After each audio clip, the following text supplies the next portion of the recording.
The people protecting your airports right now, some of them are sleeping in their cars, not because they want to, but because they're not getting paid, and it doesn't look like they're going to no time soon. Yeah, yeah. This is what a shutdown actually looks like. No headlines and no political talking points, just real people in the news.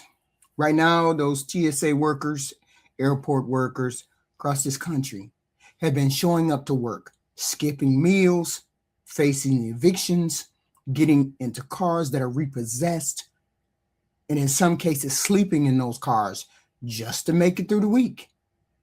They don't have gas money to go home. One worker said she had to borrow gas money from her teenage daughter. Another said she's been skipping meals just to make sure her kids eat. And in places like Portland, airport officers say some workers are literally staying overnight at the airport, sleeping in their cars or riding together in groups just to save gas money.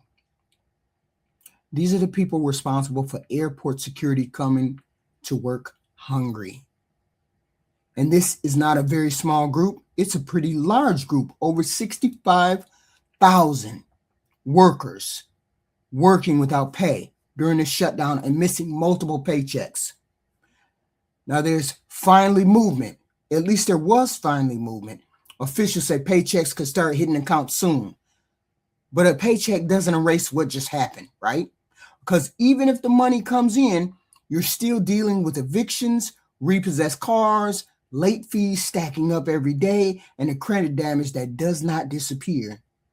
One worker said, I believe it when I see it in my bank account, right? That's not relief, that's exhaustion. But then we have to look at it like this too. The president signed an executive order to pay the airport people. Now, if he signed that executive order to pay the airport people this week, why didn't he sign it on day one? Why didn't he sign it a week into the shutdown? Why didn't he sign it? If he could do an executive order just to pay the airport people, why didn't he do that? And now he's doing it because he didn't concern himself about the fallout. He thought the Democrats were going to cave. The Democrats said, we ain't caving. We're not paying ICE agents to kill American people. We're just not doing it. So therefore, the Republicans had to come to the table. The president had to come to the table and decide he was going to do something. So he signed an executive order to pay the airport people. Now, this system has been under pressure anyway. Hundreds of workers have already quit. Thousands of them are calling out, and some very large airports, some of those sections had to be closed because some of them ain't showing up at all. And the ones who are there are covering multiple roles just to keep things moving. Now, President sent ICE agents to the airports to help. We've seen ICE agents standing around in the airports. We've seen them chewing bubble gum, picking up water, picking up trash. We've seen them doing all those things, except we haven't seen them helping people clear the lines. Okay, these people are still doing multiple roles in the airport. And this is not the only place that is happening like this. Border agents are still working under the same pressure. Law enforcement is being pulled from one role to another. Courts are slowing down and cases are backing up.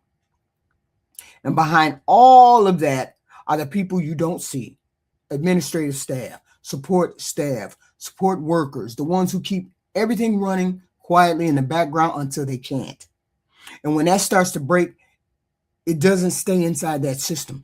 It spills into communities, into food banks, into families trying to stretch what they have, churches, begging, food banks, you name it. This is where these people are going to go. People working full time and still falling behind on their bills. And now you're seeing the visible side of it on TV. Travelers showing up hours early, long line delays, not because they want to panic, but because they don't trust the system to hold what they need to do. 4 hour wait times. 4 hour wait times at the airports. And this is where the timeline matters, right? At first, there was resistance to signing the funding that didn't include ICE. All of the Republicans were against signing something that did not include ICE, which was why it was a delay from the beginning, because they thought the Democrats were going to give in. Then the executive order was used to fund the airports once the visuals on TV.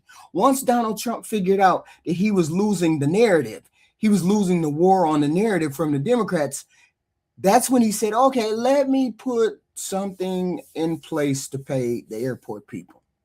Okay? And this is an executive order, and I think it's been stretched to like 60 days. I'm not sure.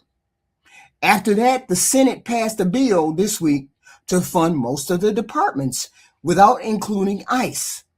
And there were signals it could move forward. Great signals. But then the bill reached the House yesterday or Thursday, and they voted on it, and then it was blocked. And instead, a different proposal was pushed that included short-term ICE funding. This was from the House Republicans. They rejected the bill that the Senate and the Senate Democrats and Senate Republicans and the president agreed upon.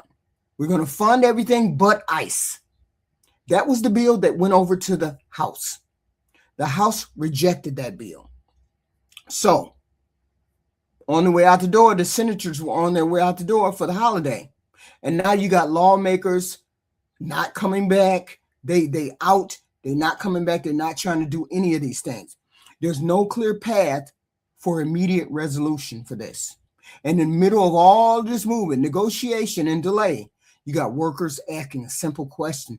Why did it take this long when the president could have signed an executive order and did what needed to be done? Because from their perspective, this wasn't about strategy, it was about survival. And yeah, there's a lot of blame to go around. I get all of that. One side says they're pushing for funding. Another says they shouldn't have never happened this way. We get it. But if you're in power while this is happening, then you're part of the outcome, not just the argument. Okay? Because the real story ain't about the workers who might finally get paid. It's what they had to go through before that happened and what they're still going through afterwards. The effects of not having money, the effects of not being able to get to work, the effects of maybe having to quit a good job, debt, stress, burnout, and a system now recovering after losing workers it can't easily replace. So yeah, relief may have been coming from the president on that executive order, which he should have signed day one. But the question is, what's the cost of getting us there? What's the cost of getting us over the hump to the next hurdle? This is not just about one agency, though. There are plenty of agencies that are affected. It's about what happens when pressure spreads across an entire system and the people holding together start to give out. This is what we're seeing at the airports. God only knows what's happening behind the scenes. Okay? So, thank you guys for listening, and I'll see you in the next one.